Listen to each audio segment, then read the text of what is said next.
Fresh off his trip to France to mark 80 years since the D-Day invasion, President Biden has made his way back across the Atlantic Ocean. He landed in Italy just a short time ago for the G7 summit. The meeting of world leaders kicks off tomorrow. On the docket, among other things, continued support for Ukraine, dealing with and possibly comprehending the spread of artificial intelligence, and migration issues across Europe. Nancy Cordes joins us now from Bari, Italy. Nancy, very good to see you. Thank you for being with us. For the president, what is among the issues he wants to deal with and perhaps advance while at the G7? Well, Major, I think Ukraine will be front and center, not just for President Biden, but for a number of the leaders who are gathered here. These are, as you mentioned, the leaders of 7 of the largest economies in the world, the largest democracies in the world. They tend to see eye to eye on issues like this, and they are unified in their desire to show that their commitment to Ukraine is unwavering. And so President Zelensky of Ukraine is actually going to be here in Italy. He will be meeting with President Biden tomorrow, and they're going to be signing a long-term security agreement that basically commits the U.S. to supporting Ukraine militarily with weaponry, with training for soldiers and the like for 10 more years. This is a negotiation that has been taking place for months. The U.S. is not the first country to sign an agreement like this by a long shot. I think it's the 16th country. But what this does, Major, is provide Zelensky with more certainty that the U.S. is going to stand by Ukraine as this war drags on. It's also meant to send a message to Vladimir Putin that the United States isn't going anywhere.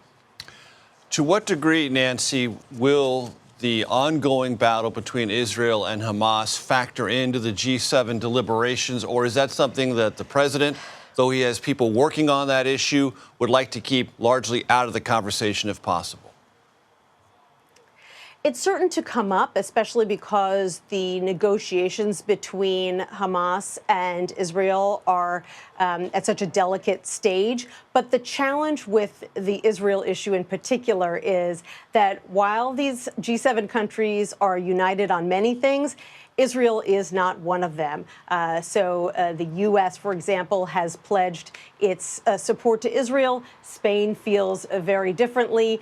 Japan would probably like to stay out of the issue altogether. So this isn't one of those issues where you're going to see a lot of developments where everyone sort of shakes hands on a policy position the way that they would have on Ukraine and comes out with some kind of communique at the end of the summit to discuss how they all feel about this issue. This is one of those issues that will probably get pushed to the side in favor of things like artificial intelligence. That's such a big topic here at what is, at the end of the day, really an economic summit that is of great concern to the host country, Italy, where we are right now this year, because of concerns about what AI could mean for labor in the future.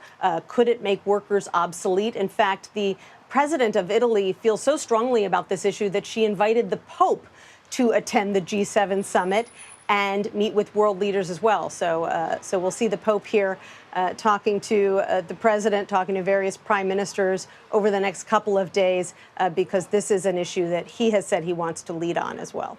And Nancy, as you were speaking, we were showing live pictures of President Biden's arrival at the G7 summit, just disembarking, coming down the stairs of Air Force One. I want to talk to you about economics because you picked up on that a second ago. The European Central Bank this week lowered interest rates. European economies compared to the United States not as strong.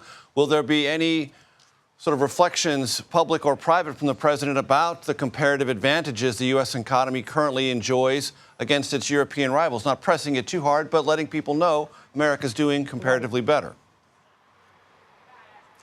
That's an argument he likes to make at home. Not sure how well it would go over diplomatically if he were to make that case here, where he's going to be linking arms with these other world leaders. I will tell you that one economic issue that they will be discussing and hoping to reach some kind of agreement on is how to help Ukraine financially, utilizing the $260 billion worth of Russian assets that are currently frozen all over the world, primarily in Europe. As you can imagine, all that money kicks off some some interest every year to the tune of $2 or $3 billion.